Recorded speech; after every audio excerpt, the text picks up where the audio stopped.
J'ai l'habitude de travailler avec les PME puisque j'étais moi-même entrepreneur avant de devenir député et je suis toujours adhérent de la CPME au titre de ma petite entreprise. Donc j'ai un attachement particulier aux PME et puis c'est pour ça que j'ai choisi au Parlement européen de m'engager. Nous avons lancé une task force PME qui nous permet de veiller en fait aux intérêts particuliers des PME. Nous avons une succession de crises en fait pendant ce mandat. Ça a commencé par la crise du Covid et avec l'arrêt de l'économie, et puis la crise de l'énergie, la guerre en Ukraine, qui ont lourdement impacté notre tissu économique. Il a fallu lancer le plan de relance européen avec 40 milliards d'euros qui ont été donnés à la France pour soutenir les entreprises. Il a fallu aussi aider France 2030.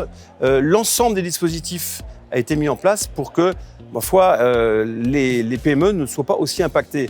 Et c'est clair que la crise de l'énergie avec le prix de l'électricité a été un frein pour les PME. On a réformé ce marché de l'électricité pour que maintenant l'électricité soit moins chère pour tous.